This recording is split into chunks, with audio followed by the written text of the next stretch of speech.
బడ్డీ cinema review. ఇక కథలోకి వస్తే, వైజాగ్లో పైలట్గా ఆదిత్య రామ్, అల్లు శిరీష్ వర్క్ చేస్తుంటాడు. అలాగే తనతో పాటుగా ఎయిర్ కంట్రోలర్గా పల్లవి, గాయత్రి భరద్వాజ్ కూడా అక్కడే పని చేస్తుంది. ఇలా ఆదిత్య ప్రేమలో పల్లవి పడుతుంది. కాని ఆమెకి ఒక ఊహించని సంఘటన మూలాన ఆమె కిడ్నాప్ చేయబడుతుంది.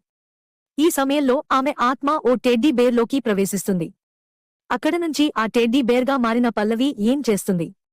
ఆదిత్యని ఎలా కలుస్తుంది? తనే పల్లవి అని ఆదిత్య నమ్ముతాడా లేదా? పల్లవి బాడీ ఎక్కడ ఉంది? చివరికి టెడ్డీలోనే ఆమె ఆత్మ మిగిలిపోతుందా? ఈ క్రమంలో ఆదిత్య ఏం చేస్తాడు అనేవి తెలియాలి అంటే ఈ చిత్రాన్ని చూసి తెలుసుకోవాలి. ఇక మొత్తంగా చూసినట్టు అయితే ఈ బడ్డీ పిల్లలకి నచ్చే కాన్సెప్ట్లో కనిపిస్తుంది. కానీ అన్ని వర్గాల ప్రేక్షకులని ఆకట్టుకోవడంలో